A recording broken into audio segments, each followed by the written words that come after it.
Le Québec se dote d'un cadre de référence de la compétence numérique. Ce cadre est composé de 12 dimensions. Quelles dimensions sollicitez-vous dans votre quotidien? À l'ère du 21e siècle, l'utilisation des outils technologiques est vraiment un indispensable à la Seigneurie des Mille-Îles pour faciliter notre travail au quotidien. Certainement, ça facilite la collaboration, le partage d'informations. C'est certain que chaque utilisateur doit se placer dans une posture d'apprenant pour faciliter le travail, pour pouvoir ouvrir ses horizons. C'est certain qu'une fois que la barrière de la peur, de la crainte, de l'insécurité est franchie, on s'aperçoit de la puissance de ces outils technologiques pour le partage. On est habitué d'utiliser des outils pour la gestion de notre agenda, de nos courriels, de nos tâches, mais c'est beaucoup plus puissant. L'utilisation, notamment des carnets de notes, nous permet certainement de faciliter, d'optimiser notre travail, de le partager avec des collaborateurs. Alors, dans la classe, on utilise l'appareil mobile parce que pour moi, la classe, c'est pas un microcosme qui est à l'extérieur de leur vie réelle. Ils sont curieux dans la vraie vie, puis quand ils rentrent en classe, je veux que cette curiosité-là demeure. Et donc, l'utilisation de leurs outils personnels en classe est favorisée, notamment parce qu'ils sont des experts de leur plateforme. Et en même temps, je veux les amener à avoir une utilisation éthique de l'ensemble de la panoplie d'outils qui leur permettrait notamment de faire de la collaboration, la rétroaction rapide, de garder leur sentiment d'efficacité puisque c'est beaucoup plus rapide pour eux, ils se sentent efficaces. Mais c'est comme si on écrivait sur une grande feuille parce qu'on voit qu'est-ce que mes coéquipiers écrivent. Alors, on peut se poser des questions, puis on peut juste aller voir aussi qu'est-ce qu'ils écrivent. C'est fun, ça. Il y a une prédiction de mots au son qui me propose. Puis à chaque fois que j'écris un mot, il va le relire pour que je m'assure que c'est bien ce que je voulais écrire. Avec les casques de réalité virtuelle, on peut aller un peu partout dans le monde puis apprendre des trucs, des choses sur tous les pays, les endroits, et ça m'aide beaucoup à apprendre. En 2014, à la CCMI, on a fait un guide sur les droits d'auteur en milieu scolaire. Donc, ça nous permet de bien outiller les enseignants, les autres membres du personnel sur les dimensions éthiques et légales des droits d'auteur. Au niveau des outils de communication, assurément, l'équipe de conseillers pédagogiques est toujours à l'affût des nouvelles applications, des nouveaux moyens de communication pour rejoindre directement le public qui est visé. Donc, que ce soit les outils webinaires pour travailler avec les parents, rejoindre les parents en soirée, ça peut être ça, des parcours de formation avec Caméléon, des capsules plus formatives pour les enseignants et même à l'occasion pour les apprenants, les élèves directement. J'ajouterais aussi tous les liens à faire avec la mesure 3812. Nous sommes toujours à la recherche des applications qui vont permettre aux élèves en difficulté de répondre donc à leurs besoins spécifiques pour assurer leur réussite malgré leurs différences. Nous avons exploité le numérique dans le but de produire des capsules vidéo qui sont accessibles en ligne. Ces capsules s'adressent aux enseignants qui reçoivent des élèves qui ont des problématiques de déficience auditive dans leur classe. Le visionnement des capsules leur permet d'avoir des outils pour mieux intervenir auprès des élèves et utiliser adéquatement tout ce qui est système MF ou champ libre en classe. Puis, ça répond à leurs questionnements si jamais elles en ont. Essentiellement, en mathématiques, on travaille la résolution de problèmes. Et puis, en robotique aussi, on fait la résolution de problèmes. Donc, par exemple, en deuxième secondaire, on va travailler en mathématiques sur la circonférence du cercle.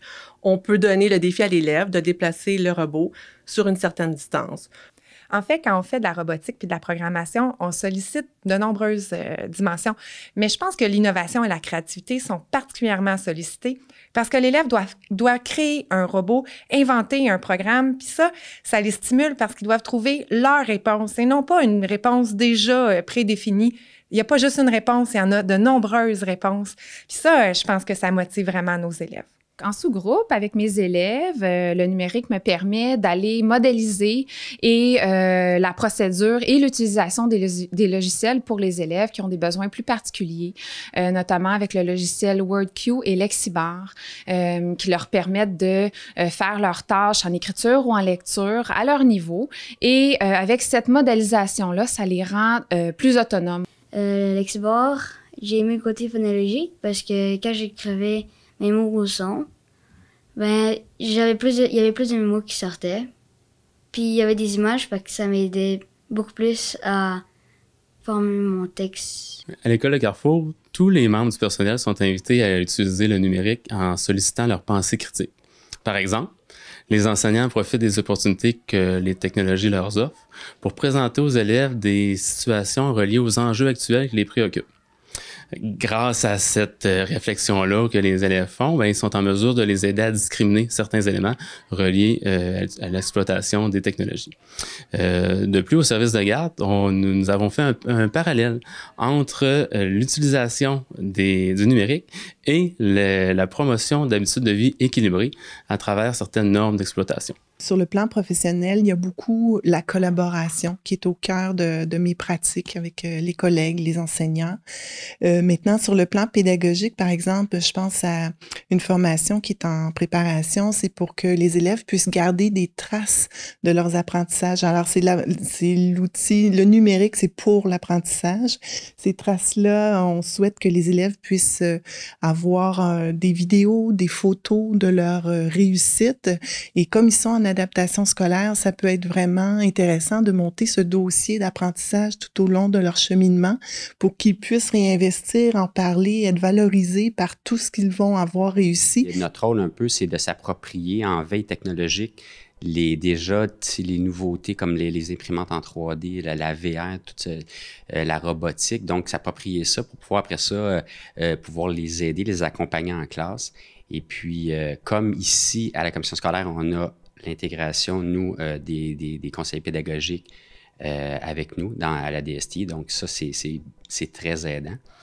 Ça permet justement de faire le pont techno-pédagogique en classe.